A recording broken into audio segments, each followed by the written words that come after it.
Byzantium is the new British film with a slightly different take on vampires. I'm here today to talk to the star and director, Gemma Arterton and Neil Jordan, to find out more.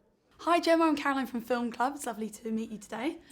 So Byzantium has been described as the first historically accurate vampire film. Do you think this is true? I don't think so. I mean, vampires are fictional, so I don't think there is a historically accurate version. I know that Moira Buffini, who wrote it, was very inspired by the traditional vampire stories, and we kind of mishmashed a few kind of old folk legends and folklore and made our own thing. Well, actually, Neil, our director, he doesn't even like calling them vampires because they're not typical vampires. They don't have fangs. They walk about in the daylight. They don't sleep in crypts and coffins and things. He likes to call them suppliants. And there are so many great myths and legends and stories from all over the world. So we kind of sort of did an amalgamation of all of them and made our own. You know, the film has a very strong female theme. I mean, you play the mother of Saoirse Ronan's character. How did you two work together to create a mother-daughter relationship? Because you're both very young, so it's quite odd to watch on screen. Yeah, the relationship's quite complex in that sometimes it's mother-daughter and sometimes it's more sister-sister. Actually,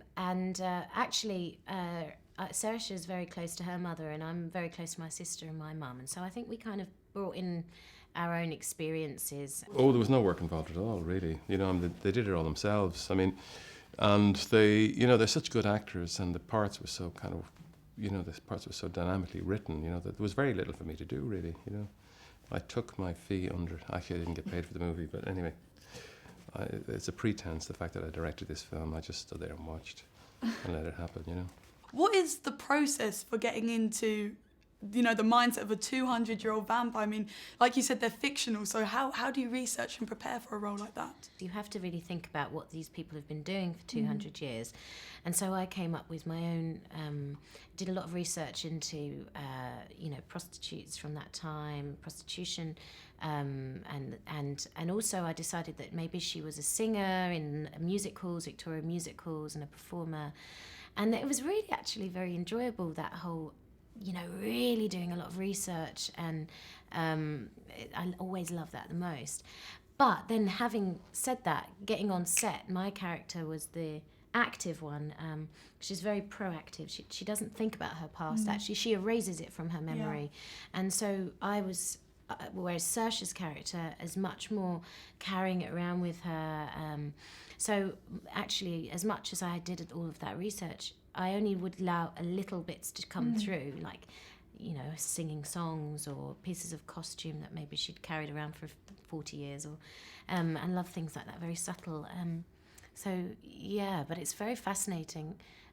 That's why one of the reasons I love my job is that you get to, for a short period, really immerse yourself in the history of something and learn a lot. I love the fact that it's a British vampire film, because I've never really come across that before. Was that something that attracted you to taking part in this project? Because it's sort of unique in its own way.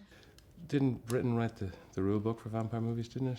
Yeah. Once? Yeah. And wasn't the original, the original Dracula was always set in London, wasn't it? It went from Transylvania to the heart of the empire, didn't it? And, so it seemed like, a perfect fit, really.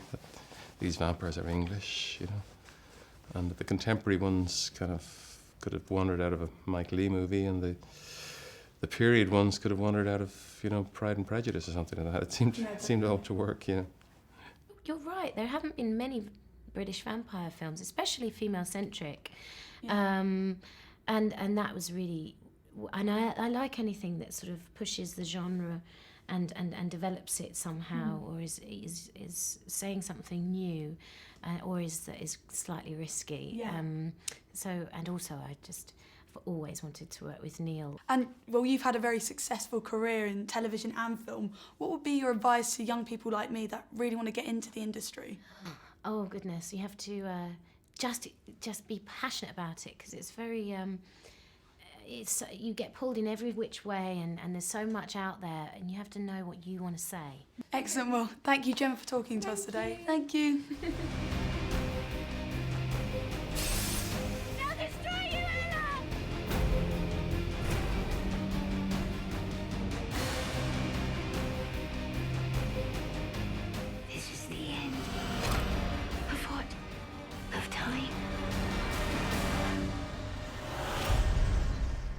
it's been great hearing from Gemma and Neil about their new film. I saw a preview screening of Byzantium and I thought it was brilliant and I really recommend it. See you guys.